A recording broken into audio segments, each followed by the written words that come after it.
denying federal financial aid to drug offenders for college.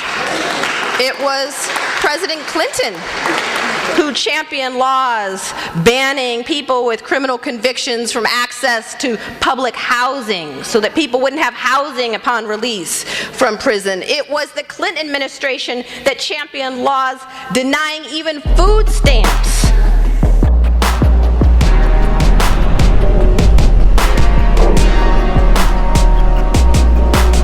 Shout out to them ladies who ain't having no.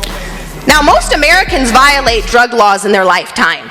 Most do. The punitiveness swept over the United States, and soon Congress was passing harsh mandatory minimums for possession of small amounts of crack cocaine and other drugs, sentences harsher than murderers receive in some other Western democracies.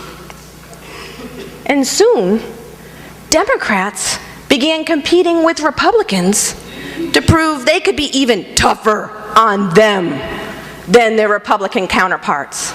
And so it was President Bill Clinton who escalated the drug war far beyond what his Republican predecessors even dreamed possible. And it was President Clinton that championed laws denying federal financial aid to drug offenders for college. It was President Clinton who championed laws banning people with criminal convictions from access to public housing so that people wouldn't have housing upon release from prison. It was the Clinton administration that championed laws denying even food stamps under federal law to people who were once caught with drugs.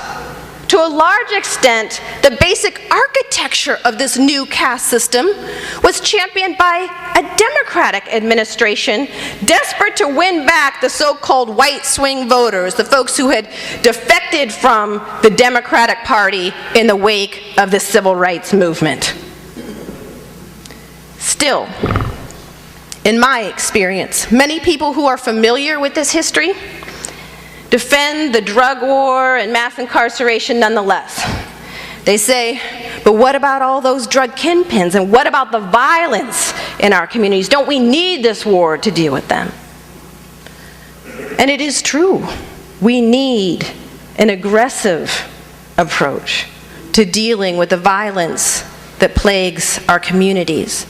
But let's be clear, this drug war has never been aimed at rooting out the drug kingpins or the most violent offenders. Never has. Never has. Federal funding in this war has flowed to those state and local law enforcement agencies that boost the sheer volume of drug arrests. It's been a numbers game. State and local law enforcement agencies are rewarded in cash by the millions for the sheer numbers of people swept into the system for drug offenses. This helps to explain why law enforcement so often goes out looking for the so-called low-hanging fruit, stopping, frisking, searching as many people as possible, pulling as many vehicles as possible over in a search for drugs.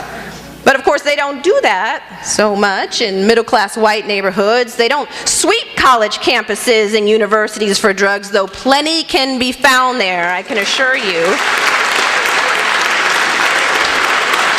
No. These tactics are applied only in poor communities of color, because that's where they can get away with it and still get paid. And the results are predictable. People of color have been rounded up in mass for relatively minor, nonviolent drug offenses. In 2005, for example, 4 out of 5 drug arrests were for simple possession, only 1 out of 5 for sales. Most people in state prison for drug offenses have no history of violence or significant selling activity. And in fact, in the 1990s, the Clinton years, the period of the greatest escalation of the drug war, nearly 80% of the increase in drug arrests were for marijuana possession.